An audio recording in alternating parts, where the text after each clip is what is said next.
Bugün değerli dostlarım, Libya İçişleri Bakanı Sayın Fehmi Bağşaka ve Malta Ulusal Güvenlik ve İçişleri Bakanı Sayın Byron Camilleri ile bir araya geldik.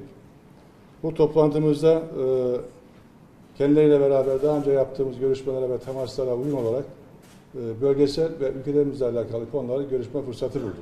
Kendilerini karargahımızda ağırlamaktan ben ve karargahımız son derece memnun olduğumuzu, bundan şeref duyduğumuzu da burada ifade etmek istiyorum. Burada gerçekten son derece samimi bir ortamda görüşmelerimizi yaptık, bilgi alışverişimizi gerçekleştirdik. Akdeniz'de özellikle kaçakçılık ve göçü önleyerek, bu düzensiz göçü önlemek suretiyle huzur ve güvenliğe, barışa önemli katkılar sağlamak üzere yaptığımız çabaların bu toplantıda gündeme gelmesiyle önümüzdeki günlerde bu konulardaki alacağımız tedbirlerin çok daha etkin bir şekilde uygulanabileceğini, bunun da ülkelerimiz için ve bölge için çok ciddi bir kazanım sağlayacağını da burada ifade etmek istiyorum. Böylece bu yaptığımız çalışmanın bölgenin istikrarına önemli katkılar sağlayacağına, bölgedeki bu işbirliğimizin de önümüzdeki dönemde güvenliği gerçekleştirmek bakımından bizlere çok yardımcı olacağını, ülkelere çok yardımcı olacağına kanaatimizi burada belirtmek istiyorum. Burada en önemli hususlardan biri de burada memnuniyetle belirtmek istedim ki, altını çizmek istedim ki gerçekten yaptığımız çalışma sırasında hem ikili hem üçlü yaptığımız toplantı ve görüşmeler sırasında birçok konuda benzer görüşleri paylaştığımızı memnuniyetle müşahede ettik. İşbirliğimizin, ülkelerimiz arasındaki işbirliğinin bölgenin barış ve huzuru için önümüzdeki günlerde devam etmesi konusunda mutabık kaldığımızı görüyorum. Akdeniz bölgemizdeki işbirliği, bu barış ve istikrara sağlayacağımız bu katkıyla yaptığımız bu çabalarla, bu çalışmaların önümüzdeki dönemde de sadece bizim için, sadece bölgemiz için değil, aynı zamanda tüm dünya için de önemli bir model olacağına inanıyorum. Uluslararası ilişkilerde, uluslararası ortamda ülkemizin, Türkiye'nin sorumluluklarının giderek arttığının farkındayız. Ve dolayısıyla bu çerçevede izlediğimiz bu güvenlik ve istikrara katkı çalışmalarımızın da pozitif, olumlu meyvelerini almaya başladığımızı söyleyebilirim. Burada Libyalı kardeşlerimizle yaptığımız anlaşmalar çerçevesinde Birleşmiş Milletler'in tanıdığı Libya Ulusal Mutabakat Hükümeti ile çalışmalarımızı sürdürüyoruz. Bu konuda askeri eğitim, işbirliği ve danışmanlık faaliyetlerimiz devam ediyor ve Libyalılarındır anlayışıyla ilişkilerimizi ve çalışmalarımızı sürdürmekteyiz ve daima Libyalı kardeşlerimizin yanında olduğunu da herkesin bilmesini istiyorum. Amacımız Libya'nın barış, huzur ve güven içinde yaşaması, birlik ve bütünlük içinde yaşaması, birlik ve bütünlüğü koruması, tek bir Libya olması. Bu konudaki gayretlerimiz bugüne kadar sürdü. Bundan sonra da aynı şekilde Libyalı kardeşlerimiz de Birleşmiş Milletler tarafından tanınan hükümetiyle yaptığımız işbirliğimizin devam edeceğini ve Libyalı kardeşlerimize bu işbirliğimizi devamlı sürdüreceğimizin de altını çizmek istiyorum. Diğer taraftan bu amaca ulaşabilmek için en büyük engelin darbeci Hafter olduğunu biliyoruz. Dolayısıyla Libya'nın barışa, huzura, güvene, toprak bütünlüğünün sağlanmasına karşı bu engele yapılan, Hafter'e karşı yapılan, darbeci Hafter'e karşı yapılan her türlü yardım ve desteğin bir an önce kesilmesi elzemdir. Köklü tarih bağlarımız olan hem Libya hem Malta'yla, onların değerli bakanlarıyla bugün bir araya geldiğimiz ve yaptığımız toplantının ben çok önemli olduğuna, çok faydalı olduğuna inanıyorum. İki değerli dostumun değerli görüşlerini dinlemekten, onlarla beraber müşterek görüşlerimizi paylaşmaktan son derece memnun olduğumu belirtmek istiyorum. Libya'daki siyasi çözüm konusundaki Maltalı dostumuzun, Malta'nın kararlı ve yapıcı tutumundan dolayı da kendilerine bir kez daha huzurlarınıza teşekkür etmek istiyorum.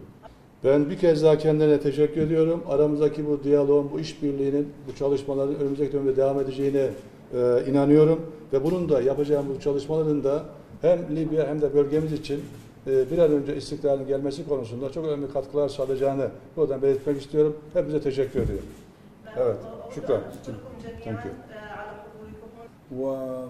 ويأتي هذا الاجتماع لتعزيز التعاون بين تركيا ومالطا وليبيا في مجال مكافحة الهجرة غير شرعية والجريمة المنظمة وأيضا مكافحة الإرهاب وتطوير قدراتنا الأمنية حتى نعزز الاستقرار في منطقة حوض البحر الأبيض المتوسط، وبالتأكيد دعم استقرار ليبيا يأتي في أولى النقاط المهمة، والتعاون مع الحكومة الشرعية، وهذا التعاون هو في مصلحة ليبيا ككل، ليبيا الموحدة، والاستمرار في جهود تعزيز الأمن، وكذلك أتطلع إلى مد أيدينا إلى الحوار إلى أخوتنا الليبيين، وفي نفس الوقت رفض مشروع حفتر العسكري. حفتر قام بعملية عسكرية أدت إلى دمار وقتل الليبيين وزعزعت الأمن في كل المنطقة. حفتر لا يتحمل المسؤولية وحده، وإنما الدول التي دعمت حفتر وأمدته بالسلاح والطائرات تتحمل المسؤولية معه. فعلى هذه الدول التوقف عن دعم مشروع فاشل لا يؤدي إلا إلى الفوضى والدمار والقتل. نحن مع أي مشروع يعيد الحياة والاستقرار والأمن والانطلاق عجلة الاقتصاد والتجارة إلى ليبيا. نحن الآن نريد تعزيز الأمن بما يخدم كل المنطقة ولا يخدم ليبيا فقط. سنستمر في التعاون مع تركيا ومالطا في هذا الاتجاه، ونعزز هذا التعاون بمشاريع وتنمية قدراتنا الأمنية والمساعدة ودعمنا في الاستقرار في ليبيا. هذا التعاون سيعود بالفائدة والنفع والمصلحة لكل شعوبنا نحن الثلاثة، ويعود بالاستقرار على كل المنطقة. شكرا. شكرا جزيلا. Welcome in Ankara. Malta always seek to make friends in the international sphere, especially with partners in the Mediterranean region. Turkey, a country with such a great potential, is no exception. The latest visits by representatives of both governments, Ankara and Malta, are the foundation of a stronger diplomatic ties between the two countries. Turkey is not merely a neighboring country of the European Union. It is a key strategic partner of the bloc. Europe and Turkey should increase their level of engagement in order to address the most pressing issue affecting the Mediterranean present. I am glad that EU institutions, including top EU officials, recognize the importance of having constructive discussions with Turkey.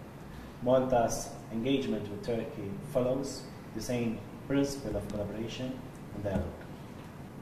Lately, both sides have discussed ways how to increase their collaboration in the field of security and the fight against criminality. Discussions have progressed in a swift manner, and I am confident that we will move to more concrete steps in the near future. Cooperation on security will be founded upon the principle of effective protection of our citizens in both countries, as well the need to uphold law enforcement in the Mediterranean region. Events in a particular area of the region have an inevitable impact on neighboring countries, including Europe. Malta, as well as the other member states of the EU, has an obligation to support initiatives which contribute to the prosperity of the Mediterranean. Today's discussions involved our Libyan neighbors and colleagues. Peace and stability in the countries surrounding the Mediterranean Sea are a priority for Malta, Turkey, and Libya. They should be a priority for the whole international community, after all. We believe that the only way that Libya should reach a lasting and peaceful resolution to the conflict is by ending the existing tensions. Our approach should not be one-sided. In the process to end such conflict, the international community should prioritize the preservation of a united Libya that seeks to bring stability and normality in the shortest time possible. During today's discussions, we also had the opportunity to focus on people smuggling in Central Mediterranean. This is a very important issue for Malta, particularly due to its small size and its geographic location between Europe and Africa. We are finding concrete support from the government of national accord to decrease the flows of illegal migration. The effective engagement of transit countries such as Libya is the only viable solution to disrupt smuggling networks and reduce the loss of lives at sea. This approach is consistent with the EU's approach to work closely with transit countries, including Turkey, to seek solution on this modern-day exploitation of human beings. Malta hopes for a Mediterranean which is no longer one of the deadliest migration routes in the world. Today Turkey has reaffirmed its willingness to support Malta and Libya in concrete ways in order to address this international phenomenon. We are extremely thankful for the support, together with the invaluable work of the Libyan government, Malta's support to the Libyan authorities, and added support from the European Union. Turkey's contribution will translate into further progress in the fight against people smuggling. Minister Akar, Mr. Bashaga, I thank you once again for your support. I hope this will be the first of a series of trilateral meetings which serves the best interest of the Maltese, the Turkish, and the Libyan people. Thank you. Evet, thank you. Thank you very much. Evet arkadaşlar, teşekkür ediyoruz. Arkadaşlarımızın katkısıyla, değerli dostlarımızın katkısıyla son derece olumlu, verimli, yapıcı bir toplantı gerçekleştirdik. Bunun da hem Libya başta olmak üzere ülkelerimize ve bölgemize hayırlı olmasını diliyorum. Libya, Libyalılarındır, unutmayın.